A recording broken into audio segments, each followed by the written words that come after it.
जय हिंद, नमस्कार। फिर एक बार आपके सामने मुंबई के हुतात्मा चौक से देश हित और जनता के हित में मैं हूं रविंद्र जैन। भारत का भविष्य क्या होगा वो तो भगवान को मालूम। भारत का इतिहास अब क्या होगा वो भी भगवान को मालूम। हमें तो सिर्फ इतना मालूम है कि 1947 के बाद से जो नशे के कारोबार शुरू हुए भारत के अंदर, ये बड़ा दुखद विषय है। वसूली के धंधे, नशे के कारोबार और अवैध प्रकार के मिलावट के धंधे भारत में जिस प्रकार से शुरू हुए हैं, वो भारत की नींव को खोखला करने के लिए काफ़ी है। सवाल ये उठता है, सरकारें कितनी आई और कितनी चली गई, लेकिन उनका मकसद एक ही रहा। वोट के वक्त उन्होंने जनता को सिर्फ लॉलीपॉप दिया, मीठी बातों से उनको अपने अंदर लिया। सत्ता की सीट मिलने के बाद जनता पर कोड़े बरसाना शुरू कर दिए, उनके ऊपर अवैध तरीके से जुल्म ढाना शुरू कर दिए।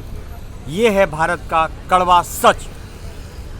अभी सालों के बाद, 1947 के बाद एक नेता अभी नज़र आता है जो सनातन संस्कृति को बचाने का पुरजोर कोशिश करता है। वह है योगी आदित्यनाथ। हम तारीफ इस बात की करते हैं कि बंदे में दम है, इसीलिए सत्ता को हाथ में लेकर देश की व्यवस्था को सुनिश्चित करने में वो व्यक्ति सक्षम है। वो है योगी आदित्यनाथ। बहुत से नेता आते हैं, सत्ता पर बैठकर या तो अपना घर भरते हैं, अय्याशी करते हैं और देश को लूटने का एजेंडा पूरा करते हैं। वो खुद भी ऐसा करते हैं और उनके जो साथ के लोग हैं डिपार्टमेंट के, वो भी ऐसा करते हैं। सत्ता का मतलब गुंडागिर्दी, कानून का मतलब गुंडागिर्दी, ये बात हकीकत है। 99% ऐसी व्यवस्था भारत के अंदर हो चुकी है, बन चुकी है, खून में बस चुकी है। बड़ा विषय शर्म का है कि तिरंगे की सौगंध और सत्ता पर बैठने की लड़ाई ये लड़ते हैं, इस बात के लिए लड़ते हैं कि हम देश को सुधारेंगे, गरीबी को मिटाएंगे, आम आदमी की ज़िंदगी में खुशहाली लाएंगे। लेकिन सत्ता पर पकड़ने के बाद, सीट पर सीट को जकड़ने के बाद ये वही करते हैं जैसे मुगलों ने किया। सिर्फ अपनी अय्याशी के लिए जनता को परेशान किया, उसका निवाला छीना। यानी कहने का तात्पर्य ऊपर से नीचे तक वसूली, मिलावट और नशे के धंधे। ये कौन सा देश है? भारत देश, जहाँ गंगा यमुना, सरस्वती आदि काली, ऋषियों का गढ़, योद्धाओं की भूमि, और आज हालत हर आदमी वसूली में लगा है। डिपार्टमेंट का ज़्यादा से ज़्यादा लोग वसूली में लगा है। सरकार में ज़्यादा से ज़्यादा बैठे लोग अय्याशी में बैठे हैं। सिर्फ उनका एक ही मकसद, पैसा लाओ, माल कमाओ, भाड़ में जाने दो जनता को। शास्त्रों के मुताबिक जो भी नेता, या पुराने शास्त्रों के मुताबिक जब आप पढ़ेंगे तो उसमें लिखा है कि राजाओं के शासनकाल में अगर जनता दुखी है तो वो राजा नरक में जाएगा। लेकिन इन अय्याशों को उन शास्त्रों से क्या मतलब? मनमानी करते हैं और बोलने वाले को फंसा देते हैं। ये कब तक फंसाएंगे? कब तक गुंडागिर्दी करेंगे और कब तक गैर कानूनी धंधे में लिप्त रहेंगे? कब तक अय्याशी करेंगे देश के पैसे से? ये तो वक्त बताएगा। समय बलवान है, सबका बाप है, ये इनको समझना चाहिए। कब बदल जाए, कब रोड पे कटोरा इनके हाथ में आ जाए, ये समय को मालूम। लेकिन ये सत्ता के लोग, कानून के लोग, ज़्यादातर सत्ता का मतलब इनके लिए यही है, कानून का मतलब यही है कि सीट पर आने के बाद 500,000 करोड़ रुपए कमाओ, ज़िंदगी भर का किस्सा ख़त्म करो। क्यों? कि अच्छा काम करने पर या तो मेडल मिलेगा या कंधा थपथपाया जाएगा, इससे ज़्यादा कुछ नहीं। तो उन्होंने यही एजेंडा अपनाया, वसूली करो और ऐश करो। मेरी विनती है, पर मैं विनती करूं किससे? किससे विनती करें? यहाँ तो जो फंडा है बड़ा मुश्किल है, ये फंडा बड़ा मुश्किल है।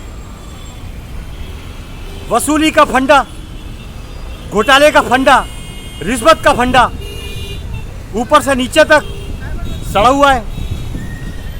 ये गद्दारी का सिस्टम हमारे देश में कैंसर की तरह आ चुका है, जिसको ख़त्म करना जरूरी है।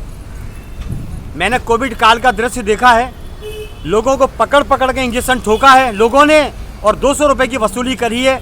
तो ऐसी सरकारें क्या पब्लिक के लिए काम करेगी जो जनता को परेशान और दुखी करने का काम किया? बड़ा शर्म का विषय है। हम किसको विनती करें? कोर्ट में जाएंगे तो वहाँ तारीख पे तारीख मिलेगी, घर बिक जाएंगे, समय ख़त्म हो जाएगा, खाने को बांधे हैं। क्योंकि इस समय अगर मौज है तो सरकार के लोगों की है या सरकारी डिपार्टमेंट की है।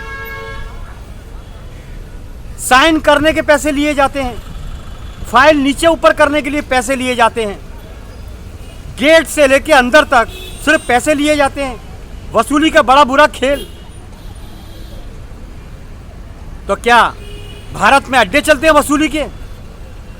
शास्त्रों का गढ़ ये भारत, ऋषियों का गढ़ ये भारत आज अड्डा बन चुका है। वसूली का अड्डा, नशे के कारोबार, रिश्वत, हर जगह रिश्वत। काम सही हो तो भी रिश्वत, काम गलत हो तो भी रिश्वत, हर तरह रिश्वत। और देखिए कानून के लोग कैसे पीठ थपथपाते हैं। इनकी जेब में पैसे पहुंच जाएंगे, कुछ भी गलत काम करो आप। ये हाल है भारत का। तो क्या कानून व्यवस्था की बात करेंगे हम और किसको बात करेंगे?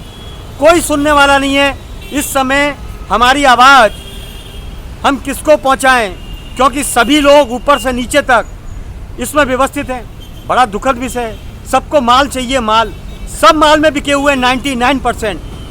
हर आदमी की कीमत लगी हुई है यहाँ। 10 रुपये, 5 रुपये, 100 रुपये, 10 लाख रुपये, 50 लाख रुपये, 100 करोड़ रुपये यहाँ नेता बिकते हैं। तो देश कैसे चलेगा? हम ये आवाज़ किसको लगाएं? लगा के थक गए।